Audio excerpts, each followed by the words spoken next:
That being said, I would actually like to already start smoothly to hand over to our introduction or starting speakers of today. We will have two people kicking off. It will be David Elmiger as well as Alekos Nikolaides. David is a master's student in social psychology and social neuroscience here in Bern, part of PROBE, the local psychedelic student association. He's at the moment actually in Amsterdam on an exchange, but made it possible for us to come here, so clearly he knows how to set priorities in his life. He's a co-founder of PROBE and an active member in ALPS, particularly valuable with all the questions of graphic design and aesthetics, such as these kind of things, or the program that you can see.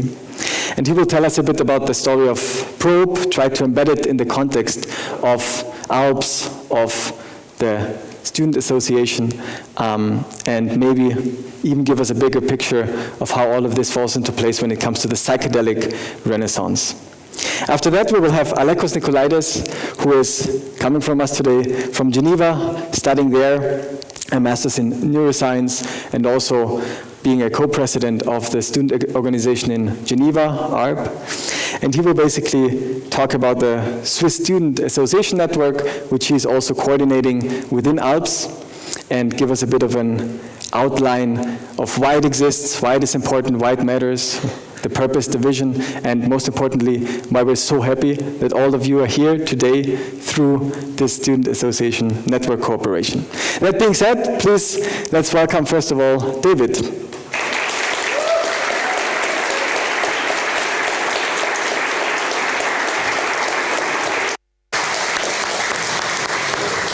Thank you, thank you.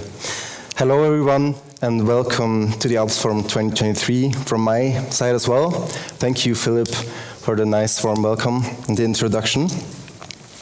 So, a year ago I was sitting in the audience at the ALPS Forum, and Pascal and I had just recently founded PROBE, and I was just slowly starting to enter this psychedelic community in Switzerland and didn't know that much about it yet.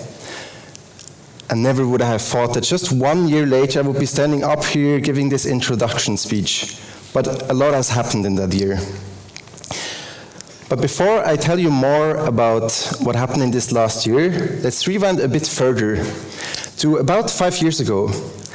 I was starting my bachelor in psychology at the University of Fribourg, and I was sitting in a clinical lecture about clinical psychology, learning about the basics of mental disorders and psychotherapy. I was really excited to start my studies and learn about all these things, and I was already interested in psychedelics back then, but did not know too much about them yet. One thing that particularly increased my curiosity and my interest in psychedelics was a story of a friend who told me that he single-handedly cured his own depression just by taking LSD. Of course, that was maybe a bit too optimistic, because in the end he still went to therapy after he realized that it was a bit more complicated. And it sounded a bit too good to be true as well, but it really sparked my curiosity, especially considering that my girlfriend at the time was severely depressed. So, back to this lecture. I was sitting in this clinical psychology lecture at the beginning of my bachelor in psychology, really excited to learn about these things. And then I asked the lecturer, who is also a renowned psychotherapist and researcher in Switzerland, about psychedelics and therapy. And she couldn't really tell me anything about it, because she hardly knew anything about it. And by the way, she's a renowned psychotherapist and researcher whom I deeply respect. But, so I was shocked, because the research was there. Was I going to study psychology for 5 years, not having any opportunity to learn about psychedelics, psychedelic research, psychedelic-assisted therapy? How was that even possible? Did the universities, the educational institutions fail at their very purpose? I was frustrated, as you can clearly tell. But then a few more years passed, and at the end of our bachelor's, my friend Pascal and I discovered proof. the student association dedicated to psychedelics in Fribourg. This is how I entered this world of this community about psychedelic research in Switzerland. So this student association provided what the university failed to provide, an opportunity to learn about psychedelic research and to exchange about it for students of the university.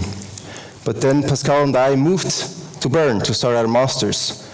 And there, unfortunately, no similar student association existed yet. So more time passed, and we decided that if no one else did it, we had to do it. So we founded Probe in March of 2022. Of course, at first, this was a very small endeavor. Let me show you a picture of our first event.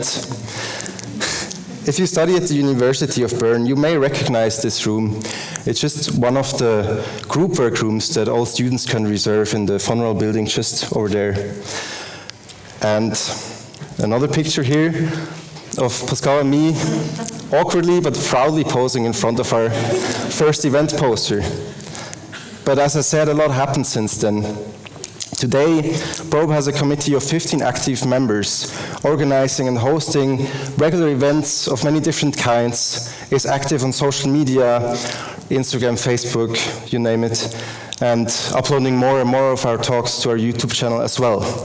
Also, we're collaborating more and more with other organizations such as ALPS or the Swiss Psychedelic Student Network, such as now providing volunteers for the ALPS Forum. But why did I tell you this little story? I mean, or let me just show you this picture first. This is a picture of one of our recent talks of Professor Paul Cumming about neuroimaging of psychedelics. If you missed the talk, you can still check it out on our YouTube channel in case you're interested.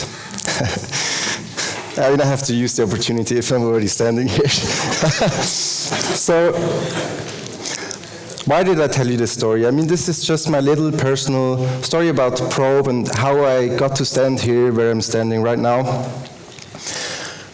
But I told you the story to illustrate something much bigger, because this is just a small piece of something that is happening right now around the world, in Switzerland, and we're a part of it.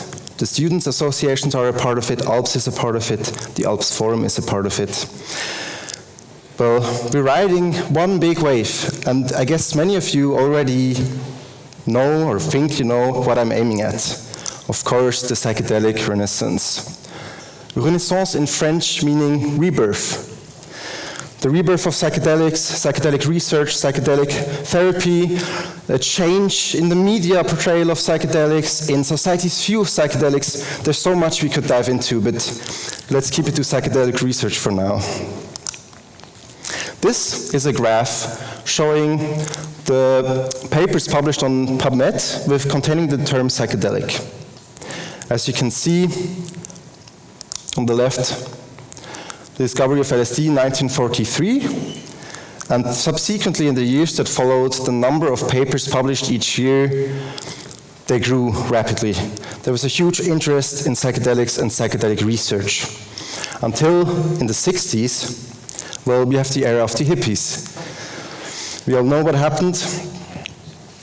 The interest grew further until, well, 1971, President Nixon declared the war on drugs.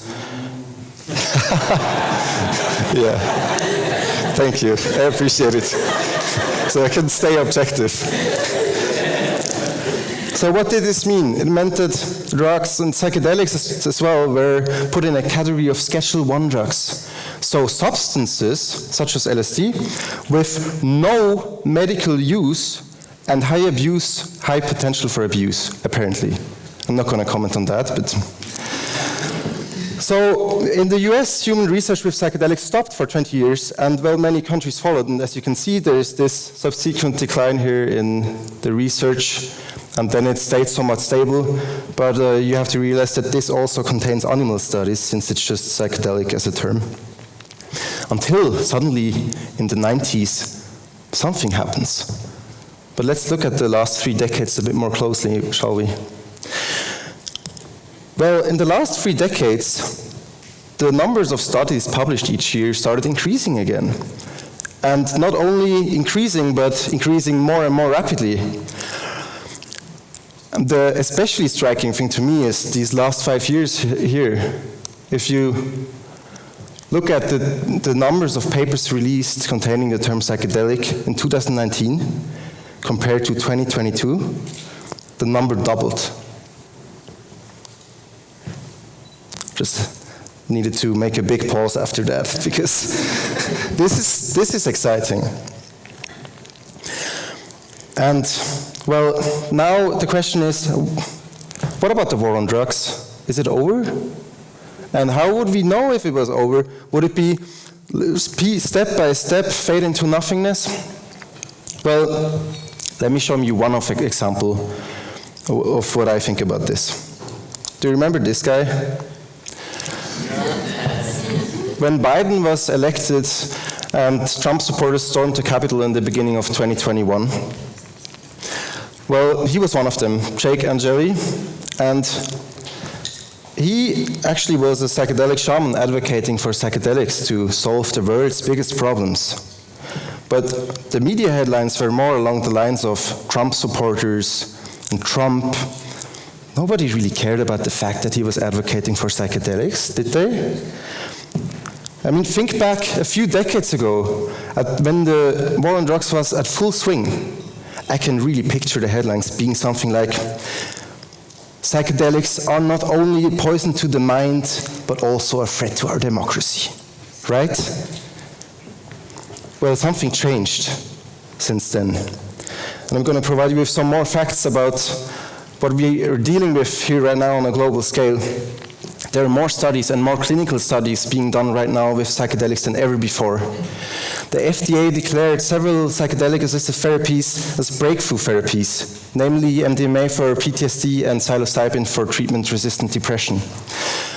If you've read DMT, the Spirit Molecule, by Rick Strassman, you knew how difficult it was when Rick Strassman in the 90s tried to do the first human studies in the US after 20 years, administering DMT to humans, and how hard it was for him to get approval by the FDA and the EEA. And now, the FDA declares psychedelic therapies breakthrough therapies? Well, seems to be a different world we live in now, right? Also, MAPS organizes the largest psychedelic gathering in history this summer in Denver with over 300 speakers. But let's zoom in again a bit. What about Switzerland? Switzerland has always had an important role when it comes to psychedelics and psychedelic research, but also psychedelic therapy. It's not only that Albert Hofmann discovered and synthesized LSD in Switzerland, but also a role when it comes to psychedelic-assisted therapy. Namely that since 2014, there is this commonly referred to as compassionate use program, psychedelic-assisted therapies with MDMA, psilocybin, and LSD